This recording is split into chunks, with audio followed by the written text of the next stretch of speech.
le mur de Berlin est tombé un jour plus que tout. Pourquoi? Parce que c'est ce jour qui fait que nous puissions être ensemble ici. Amen. Bien-aimés dans la foi, ce matin nous lisons dans Matthieu chapitre 28, le verset 1 à 7. La méditation de ce matin est tirée du livre de Matthieu,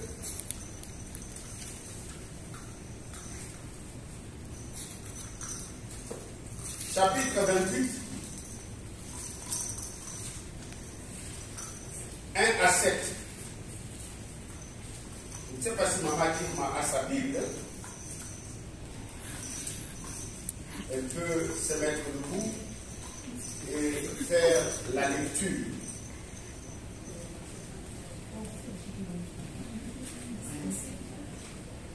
Nous patientons. Matthieu, chapitre 28, le verset 1 à 7. C'est le texte principal de notre méditation de ce matin. Je lis au nom de Jésus. Après le sabbat, à l'aube du premier jour de la semaine, Marie de Magdala et l'autre Marie allèrent voir le sépulcre. Et voici, il y eut un grand tremblement de terre, car un ange du Seigneur descendit du ciel, vint rouler la pierre et s'assit dessus. Son aspect était comme l'éclair, et son vêtement blanc comme la neige. Les gardes tremblèrent de peur et devinrent comme morts. Mais l'ange prit la parole et dit aux femmes, pour vous, ne craignez pas, car je sais que vous cherchez Jésus qui a été crucifié. Il n'est point ici, il est ressuscité. Comme il avait dit, venez, voyez le lieu où il était couché. Très bien. Et allez promptement dire à ses disciples qu'il est ressuscité des morts. Et voici, il vous précède en Galilée, c'est là que vous le verrez. Voici, je vous l'ai dit. Très bien. Amen.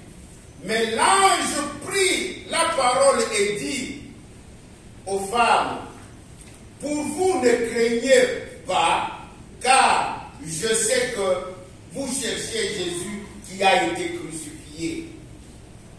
Il n'est point ici, il est ressuscité comme il l'avait dit. Venez voir le lieu où il était couché. Il est ressuscité comme il l'avait dit.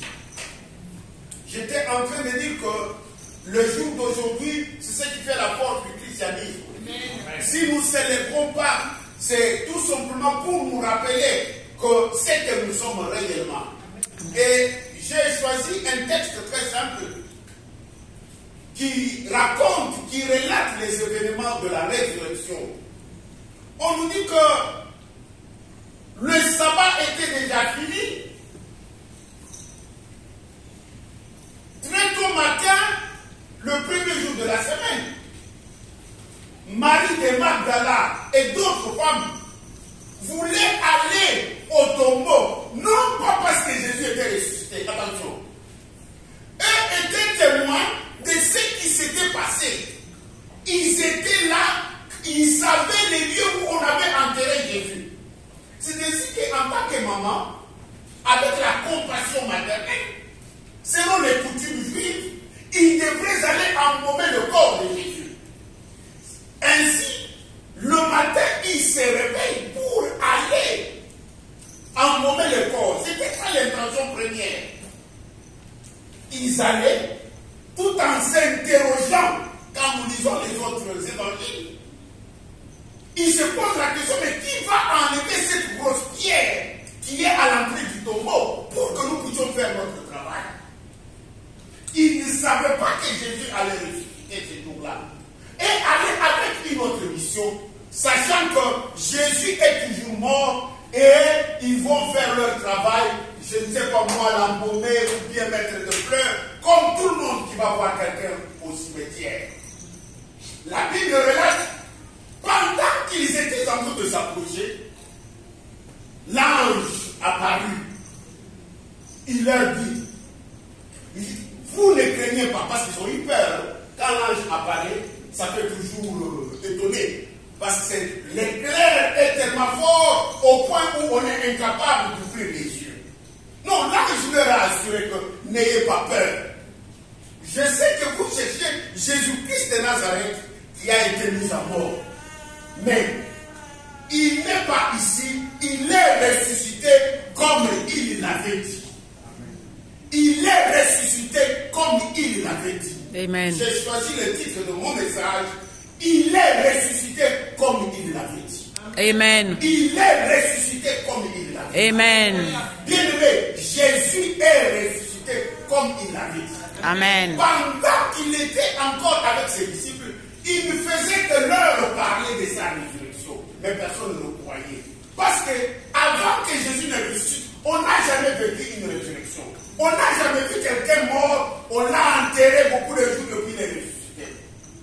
Vous allez me parler de Lazare. Lazare est la dérivée de la résurrection de Jésus. Amen. Parce que c'est Jésus qui est Jésus, par sa puissance, qui a ressuscité Lazare. Ce n'était pas Lazare qui est sorti de lui-même. Amen. Mais quant à Jésus, lui, par la puissance qu'il est en lui, en tant que Dieu, il est sorti lui-même du tombeau. Amen. Amen.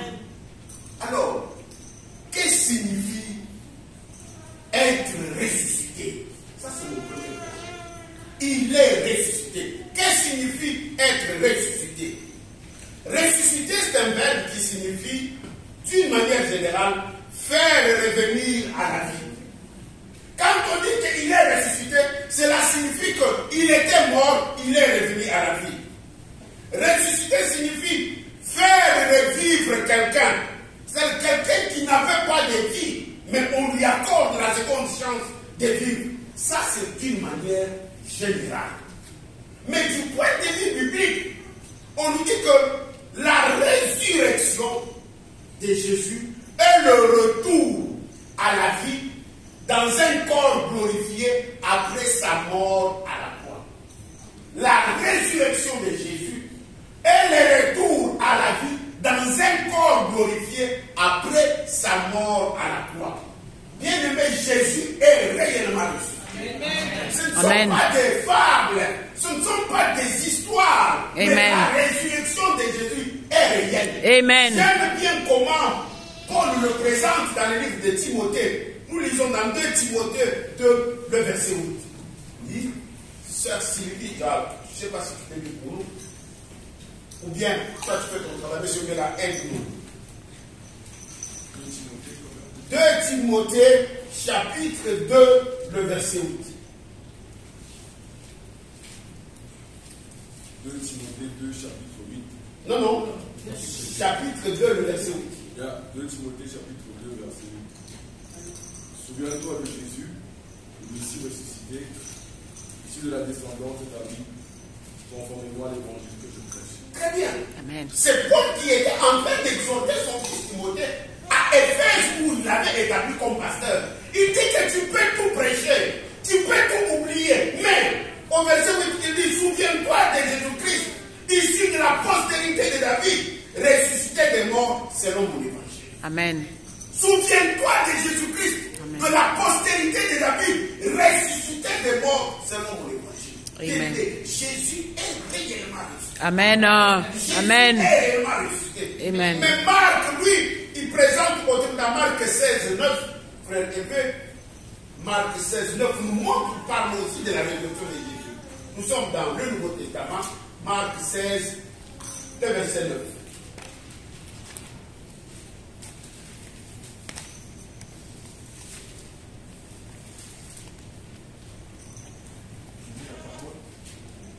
Jésus, étant ressuscité le matin du premier jour de la semaine, apparut d'abord à Marie de Magdala, de laquelle il avait chassé 7 démons. Amen. Jésus étant ressuscité. Bref, plein de passages dans la Bible prouvent la résurrection de Jésus. Amen. Prouvent que Jésus est réellement ressuscité. Bien aimé, dans l'histoire de l'humanité, il n'y a que Jésus seul qui est mort, enterré, resté quelques jours dans la terre et sorti vivant et il règne pour toujours. Amen. On parle de beaucoup de dieux dans ce monde, mais d'autres dieux sont morts, ils ne sont jamais ressuscités. D'autres dieux sont morts, ils ont fait beaucoup de bruit, les gens parlent d'eux, mais eux ne sont jamais ressuscités. Mais Jésus fait la différence. Amen. Donc tu as tout intérêt à passer confiance en Jésus. Amen. Si tu as tout intérêt à croire en ce Jésus-là, Jésus est vivant, Jésus est puissant, Jésus règne aujourd'hui et à jamais. Amen. Alors, Jésus est ressuscité, non pas avec un corps comme toi et moi. La Bible dit que Jésus était ressuscité avec un nouveau corps. Amen. Le corps de la mort et le corps de la résurrection étaient différents. Pourquoi on appelle le corps de la résurrection le corps glorifié, le corps incorruptible? Amen. Ce qui signifie que Jésus nous montre que toi et moi, en tant que chrétiens, si réellement tu as accepté Jésus, si réellement Jésus est ton sauveur et ton Seigneur, le dernier jour, Jésus va te ressusciter aussi. Amen. Donc, il est ressuscité. Donc, pour montrer au monde aussi que non, vous aussi, qui me croyez en moi, le dernier jour, vous serez ressuscités. Amen. À condition que Jésus soit ton sauveur et ton Seigneur. Mais Jésus, s'il est seulement ton sauveur, il n'est pas ton Seigneur, je doute fort. Je sais de quoi je parle. Jésus, dans la vie du chrétien, doit avoir deux positions. Il doit être d'abord sauveur avant de devenir Seigneur. Si Jésus est seulement sauveur, c'est très difficile que tu partes le jour de l'enlèvement. C'est très difficile que tu sois sauvé. Pourquoi? Parce que tu es sauvé, mais il ne règne pas en toi. Il n'est pas ton Seigneur. Il n'est pas ton maître. Mais nous, chrétiens, nous avons choisi d'accepter Jésus, non pas seulement parce qu'il nous a sauvés, mais nous lui avons donné le règne de notre vie afin qu'il nous gouverne. Amen. Afin qu'il nous conduise. Amen. Afin qu'il marche avec nous. Amen. Amen. Ce matin, c'est le jour du Seigneur. Le Seigneur veut tout simplement nous faire voir qu'il est ressuscité. Je me suis posé la question de savoir quelles sont les implications de la résurrection de Jésus dans la vie du chrétien aujourd'hui. Quelles sont les implications de la résurrection de Jésus dans la vie du chrétien aujourd'hui? Non, Jésus a dit de laisser les petits enfants venir à moi. Le royaume des cieux appartient à eux. Tu peux faire débat et c'est pas un problème. S'il est dans la maison de son père. Pourquoi la résurrection de Jésus est-elle importante pour les chrétiens? Pourquoi la résurrection de Jésus est-elle importante pour les chrétiens? Bien aimé, la résurrection de Jésus est la preuve de sa divinité. Amen. Jésus voulait par sa mort prouver qu'il est Dieu. Amen. Il est Dieu. Il est fils de Dieu. La Bible dit que Jésus est 100% Dieu et 100% homme. Amen. 100% Dieu parce qu'il a toute la divinité en lui et 100% homme parce qu'il a vécu sur la terre comme toi et moi. Amen. Il a faim, pleurer et souffrir comme toi et moi. Bref, Jésus est ressuscité. La résurrection de Jésus est très importante pour nous parce que ça prouve qu'il est Dieu. D'autres dieux sont morts, ne sont pas ressuscités. Ça montre vraiment qu'ils ne sont pas des dieux. Mais les dieux d'Israël, les dieux d'Abraham, d'Isaac et de Jacob, Amen. qui s'est révélé dans la personne de Jésus-Christ, est mort et ressuscité pour prouver au monde qu'il est Dieu. Amen. Bien aimé, pourquoi la résurrection de Jésus est-elle importante pour nous aujourd'hui? La résurrection de Jésus est la preuve que la mort a été vaincue. Amen. Jésus est ressuscité pour montrer que la mort n'a pas le pouvoir sur lui. Amen. Jésus est ressuscité pour montrer qu'il a le pouvoir sur la mort. Il a vaincu la mort. Amen. Non, c'est pourquoi quelque part il est dit que oh mort, où est ta force? Oh mort, où est ton aiguillon? Cela signifie, Jésus veut tout simplement dire que rien ne le dépasse. Amen. Il maîtrise tous les paramètres. Amen. Il maîtrise toutes les situations. Amen. Il est Dieu même des morts. Amen. La preuve est qu'il est descendu même au séjour des morts pour prouver qu'il est Dieu. Non. La mort et la résurrection de Jésus pour nous les chrétiens est une preuve qu'il a vaincu la mort.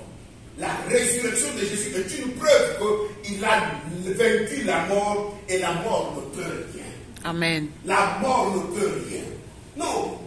Il dit que celui qui croit en moi vivra quand bien même il sera mort. Amen. Je ne pas pour dire que tu as tout intérêt d'accepter Jésus. Amen. Cette vie passera. Un jour, chacun de nous a une date de naissance et une date de la mort. Amen. La mort est le seul moyen par lequel nous allons auprès de Dieu. C'est vrai que nous pleurons, nous regrettons, la personne chère est partie. Mais pour ceux qui sont en Christ, c'est une consolation parce que c'est le moyen par lequel celui qui est mort va rencontrer le Seigneur si réellement il a de Christ comme sauveur et Seigneur. Donc, nous avons tout intérêt à croire à la résurrection de Jésus. Pourquoi la résurrection de Christ est-elle importante pour nous? Parce que c'est la preuve que Christ a le pouvoir et l'autorité sur toutes choses. Amen. Christ a l'autorité et le pouvoir sur toutes choses. Amen. La preuve est que des son vivants, Christ ordonnait aux éléments de la nature, ça obéissait. Amen. Nous avons vu Jésus sur la barque calmer la tempête. Nous avons Jésus marcher sur l'eau. Nous avons Jésus ordonner à un arbre de sécher sa sèche. Nous avons Jésus guérir les malades. Nous avons Jésus ressusciter les morts. Pour prouver que Jésus est Dieu. Amen. Il est Dieu. Amen. Il a le pouvoir sur toutes choses. Amen. S'il a le pouvoir sur toutes choses, il a le pouvoir sur ta vie. Amen. Il a le pouvoir sur ta vie. Amen. Fais-lui confiance. Tout ce qui t'embête, tout ce qui te dérange, Jésus a le pouvoir de lui. Amen. Amen. Amen. Amen. Non, la Bible nous montre encore que la résurrection de Jésus est la preuve que le croyant ressusciteront au dernier jour. La résurrection de Jésus, c'est une preuve tangible que si lui, notre Seigneur, notre Maître, notre modèle, est mort et ressuscité, il veut tout simplement dire à ceux qui le suivent, à l'Église, que vous aussi, au dernier jour, vous serez ressuscités. Amen. Quand nous lisons Thessalonique, oui, Paul écrit aux frères des Thessaloniciens en disant que non, les morts en Christ ressusciteront premièrement. Amen. De l'enlèvement. Amen. Quand l'enlèvement, les derniers jours sera là, ce ne sont pas ceux qui seront vivants qui partiront. Tu peux être rempli du Saint-Esprit, être propre. Tu vas d'abord attendre que les morts en Christ partent. Amen. Ça va nous faire un tic dans la tête. Si les morts en Christ partent, alors quel sort est réservé à ceux qui ne sont pas morts en Christ? La Bible dit qu'ils resteront dans le tombeau. Ils resteront dans le tombeau. La première résurrection, la résurrection que les Thessaloniciens parlent, concerne seulement ceux qui ont accepté Jésus comme Sauveur et Seigneur. Amen. Amen. Alors, la mort, la résurrection de Jésus est une preuve que ceux qui sont dans le Seigneur, au dernier jour, ils seront ressuscités. Je vais terminer mon intervention par une seule question. Quel bénéfice nous apporte la résurrection de Jésus? Quel bénéfice nous, aujourd'hui, qui sommes assis à la maison du potier, nous apporte la résurrection de Jésus? Pourquoi nous fêtons pas? Quel bénéfice la part nous apporte, nous chrétiens, la résurrection de Jésus? Non, le premier point est que Christ est mort à la croix il y a 2000 ans. Il est mort pour te délivrer, pour me délivrer. Il est mort pour me justifier. Et tout celui qui croira en lui, il est justifié. Amen. La Bible, quelqu'un a cité ce verset tout à l'heure, je pense le modérateur, que Colossiens présente les choses en disant les ordonnances qui nous condamnaient, il les a détruites à la croix. Amen. Autrefois, tu étais condamné par ta famille. Autrefois, tu étais condamné par la maladie. Autrefois, tu étais condamné par les mauvaises situations. Mais le simple fait que tu as accepté Jésus. Jésus est mort il y a 2000 ans passés. Mais toi, tu l'acceptes aujourd'hui. Non, automatiquement, les condamnations qui pesaient sur toi sont parties. Amen. Parce qu'il nous justifie. Quand on dit que quelqu'un est justifié au tribunal, Cela signifie que son dossier est déclassé. Cela signifie qu'il était coupable parce qu'il est justifié. On doit le traiter maintenant comme un homme libre. Rien ne pèse sur lui. Son casier judiciaire est nettoyé. C'est ton cas et c'est mon cas. C'est ça le premier bénéfice que nous avons en tant que chrétiens. La mort et la résurrection de Jésus nous apportent comme bénéfice. Nous sommes justifiés en Christ. Amen. Nous sommes justifiés en Christ. Amen. Nous sommes justifiés en Christ. Amen. 1 Corinthiens 14, 4 nous parle de cela. Je ne sais pas si on peut lire pour bien avancer. 1 Corinthiens 14, 4.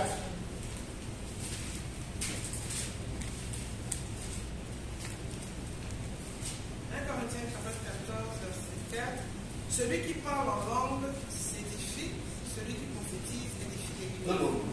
Peut-être qu'on peut lire un peu Romains 4, 25, peut-être. Romains 4,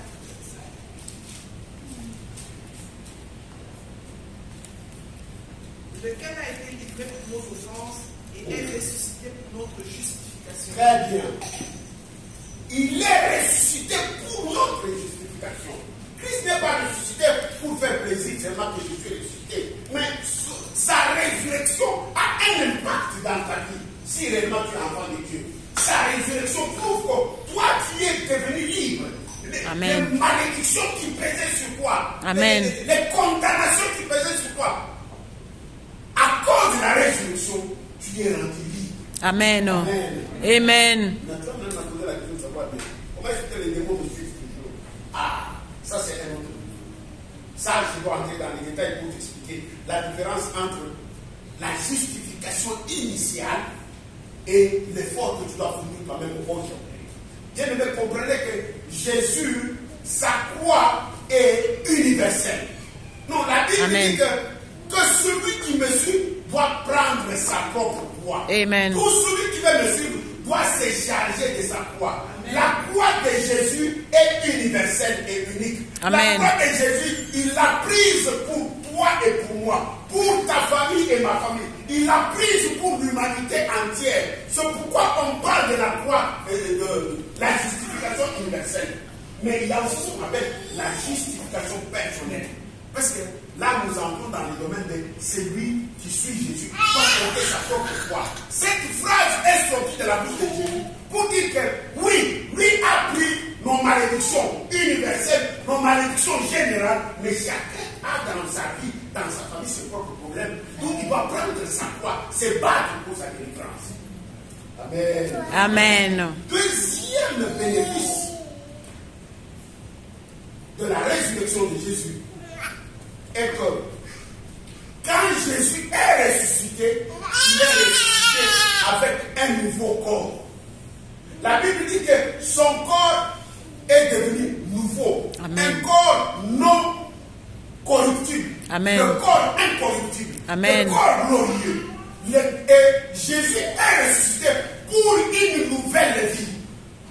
Et cela signifie que toi et moi, nous participons à la sanctification dans nos vies au travers de la résurrection de Jésus. Comme Jésus est ressuscité avec un nouveau corps, nous devons aussi commencer une nouvelle vie. Amen. Nous devons rejeter le péché et vivre dans la sanctification. Amen. C'est ça le bénéfice. Amen. La sanctification nous a été accordée par la résurrection de Jésus. Je te souligne, deuxièmement, qu'il y a deux sortes de sanctification. Il y a la sanctification initiale, acquise à la croix. Il y a la sanctification qui est l'effort du chrétien de tous les jours à éviter les péchés pour marcher dans la grâce de Dieu. Amen. Et Dieu veut que toi, ayant déjà reçu la sanctification initiale à la croix, maintenant chaque jour aujourd'hui, tu t'efforces à vivre dans la sainteté. Deuxième bénéfice, la résurrection de Jésus nous apporte la sanctification. Amen. Aujourd'hui, le 17. Amen. La résurrection de Jésus nous apporte la sanctification. La sanctification du chrétien est au présent. La justification est au passé. Nous étions justifiés, mais nous sommes sanctifiés. Pourquoi? Parce que nous sommes encore sur la terre, nous marchons encore et nous devons fournir un effort d'être toujours propre pour plaire à Dieu. La sanctification est au présent, la justification est au passé. Nous étions justifiés et nous sommes sanctifiés. Amen. Bien-aimés, étant sanctifiés et nous marchons avec le Seigneur, il y a aussi des petits bénéfices que je n'ai pas placés dans les grands bénéfices. Par exemple, ça nous met maintenant en communion avec Dieu. Tu deviens enfant de Dieu, tu vis en communion avec lui. Tu peux, non, la barrière là qui nous séparait de Dieu est tombée au travers de la mort et la résurrection de Jésus. Nous sommes appelés des saints, nous entrons dans la présence de Dieu. Non, avec la sanctification, nous bénéficions de la guérison. La mort de Jésus nous accorde la guérison. Nous sommes guéris. Ici à l'église, on prie pour les malades. Ils sont guéris au nom de Jésus. Amen. Pourquoi? Parce que Christ est ressuscité. Au travers de la mort de Jésus, nous avons la vie abondante. Jean 10 dit, le bonheur ne vient que pour dérober, mais moi je suis venu pour que mes brebis aient la vie. Amen. Et qu'elles soient en abondance. Amen. Et cela est possible au travers de la résurrection de Jésus. Amen. Si Jésus n'était pas ressuscité, tu n'aurais pas eu la vie abondante. Amen. Donc nous avons les bénéfices aujourd'hui au travers de la résurrection de Jésus. Ce matin, Dieu veut te rappeler que tu as des bénéfices. Amen. Au travers de la résurrection de Jésus. Tu as été justifié. Et aujourd'hui, tu es sanctifié. Amen. Et demain, troisième bénéfice, tu seras glorifié. Amen. Tu seras glorifié. Amen. La glorification, c'est quand? C'est que nous parlons de Thessalonique, c'est que nous parlons de l'enlèvement. Ce jour-là, au son de la trompette, ceux qui sont morts en Christ seront ressuscités. Quand tu es ressuscité, c'est pour vivre la gloire de Dieu. Amen. Non, la glorification est un événement futur. Chaque chrétien doit hâter pour ne pas rater la glorification. La justification est au passé, la sanctification est au présent et la glorification est au futur. Amen. Nous devons prier. Et Amen. ce jour-là, tu ne rates pas, tu ne loupes pas. Quelqu'un me dit toujours que pour rien au monde, j'ai fait un effort pour ne pas rater le ciel. Amen. Avec tout ce que j'ai déjà abandonné, tout ce que j'ai laissé ici, maintenant rater le ciel, c'est que il fallait bien que je puisse faire comme tout le monde. Donc mes amis, ne ratez pas le ciel. Amen. À cause du monde. Le monde est court, mais le ciel, c'est là où nous passerons l'éternité. Amen. Non, si sur la terre, tu veux plaire au monde, tu vas rater le ciel. Non, je souhaite que tu réalises que Jésus est ressuscité pour que toi tu sois glorifié. Amen. Jésus n'est pas ressuscité juste pour qu'on tape les mains, mais pour que toi, au dernier jour, tu puisses vivre avec lui. Amen. Non, je me souviens dans les évangiles, il dit quelque part que je m'en vais vous préparer une place. Dans la maison de mon père, il y a plusieurs endroits. Amen. Oh, hier, j'ai vu que le gouvernement britannique a signé un contrat avec Rwanda.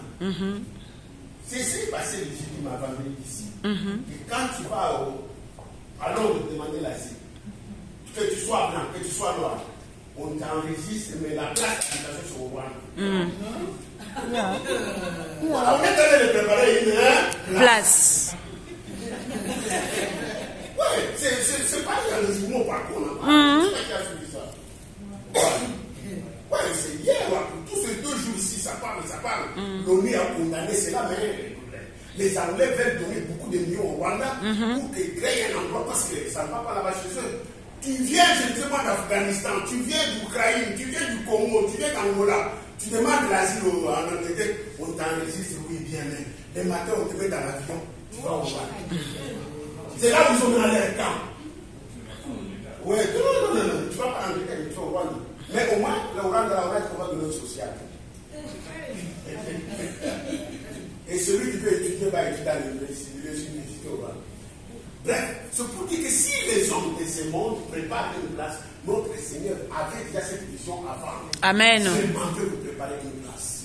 Je m'en vais vous préparer une place. Amen. Cette place-là est réservée à ceux qui seront glorifiés.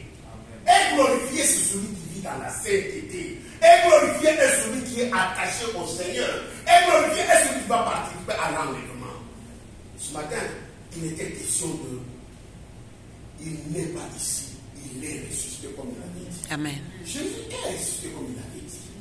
Nous avons vu sur quoi la résurrection, les implications de la résurrection dans la vie du chrétien et les bénéfices. Je ne sais pas si tu peux réfléchir au moins sur ta relation avec Dieu. Comment tu marches avec ce Jésus-là? Quelqu'un qui a quitté le ciel, qui est venu sur la terre. Il a donné sa vie pour que toi et moi nous puissions être justifiés, sanctifiés et glorifiés. Quelle grâce! Il n'y a pas de... Tu ne vas payer aucune facture, mais tu vis dans la paix et dans la joie du ciel. Amen. Tu vis dans la paix et dans la joie du ciel. J'aimerais t'interpeller sur ta communion avec Dieu. Sache que si tu vis en désordre, tu es dans l'église, tu es enfant de Dieu, mais tu vis une vie de péché, tu ne seras jamais glorifié. Tu ne seras jamais glorifié. C'est maintenant. La sanctification, c'est maintenant. Amen. La sanctification se conjugue au présent. Amen. On dit jamais nous serons sanctifiés. Non, non. Nous sommes sanctifiés. Amen. Donc aujourd'hui, tu dois prendre la décision d'enlever de ta vie tout ce que tu sais que Dieu n'est pas content. Examine un peu. La sanctification, c'est aujourd'hui. Amen. La sanctification, c'est être mis à part pour Dieu. Amen. La sanctification, c'est séparer de tout ce que embrouille ta relation avec Dieu. Donc peut-être qu'il y a des relations qui sont floues, qui embrouillent ta relation avec Dieu. Mets-les à côté. Ça va t'empêcher d'être glorifié. Peut-être qu'il y a des choses dans ta maison, tu as des pratiques qui font que tu risques de rater la glorification. Le temps, c'est maintenant. Ne dis pas que je suis enfant. Dans les choses de Dieu, Samuel était petit, mais il était dans le temps. Mais toi, tu as déjà 18 ans, 20 ans. Donc, le temps est venu de te sanctifier.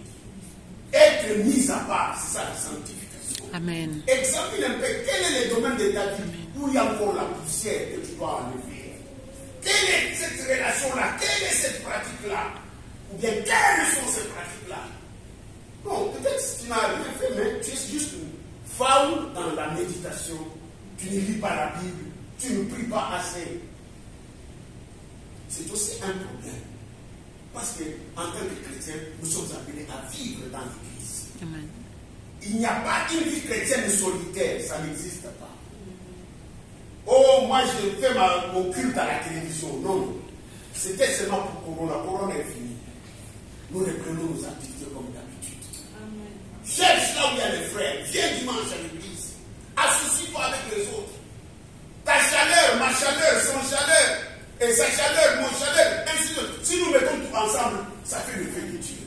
C'est là où Dieu se manifeste. Il est beau et agréable pour les frères de demeurer ensemble. Et cela dans la sanctification. Frère, dans chaque famille, il y a des problèmes. Dans ma famille, il y a des problèmes. Dans ta famille, il y a des problèmes. Mais tu n'as jamais abandonné ta famille parce que non, tu as eu des froissements avec ton grand frère, avec ta grande soeur. Ça dure 2 jours, 3 jours après, vous mangez encore la semoule ensemble. Ça dure 2 ou 3 jours après, vous vous tapez fonf ensemble.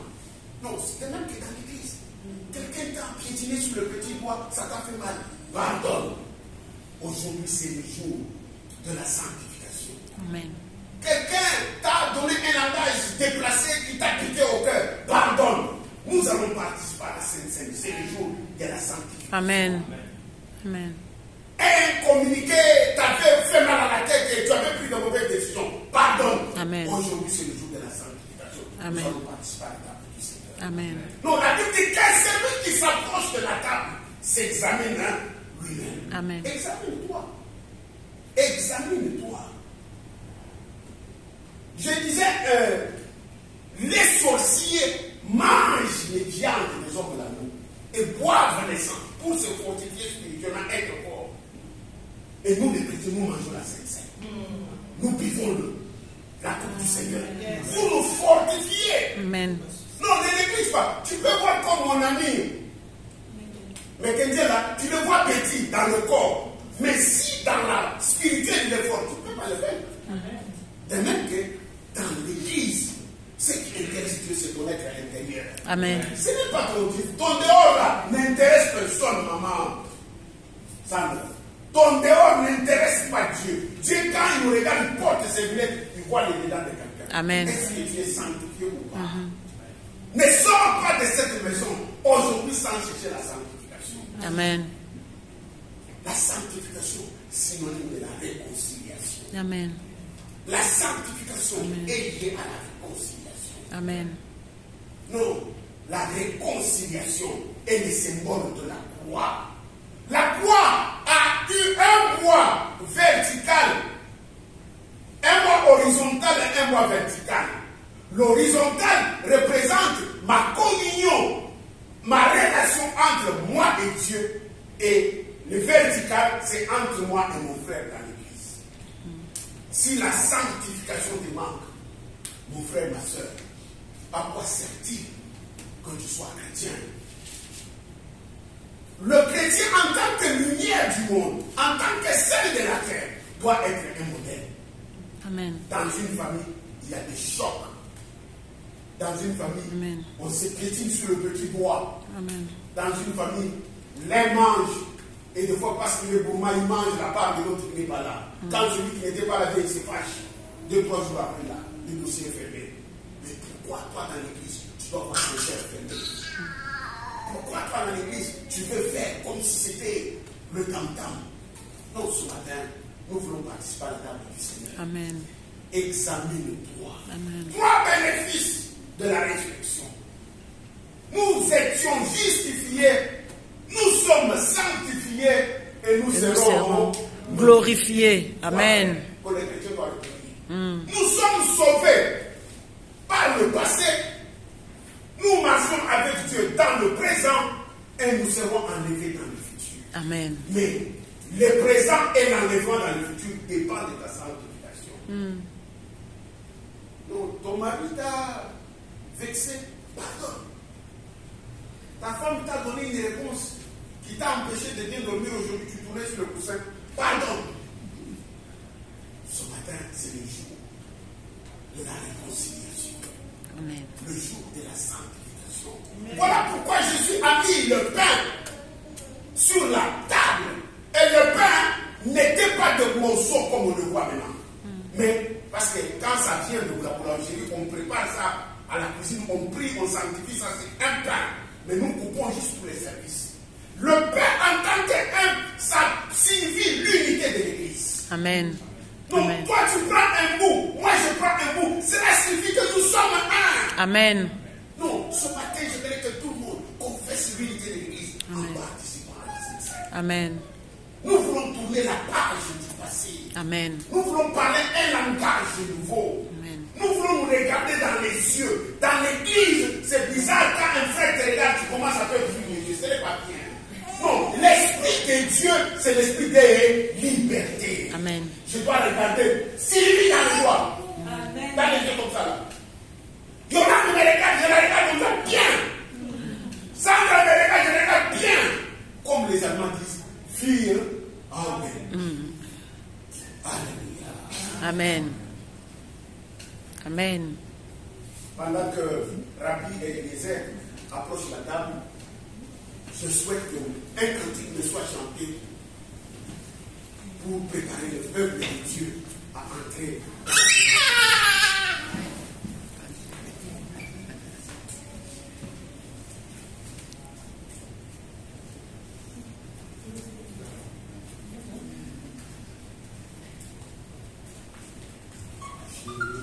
Soif de ta présence, divin chef de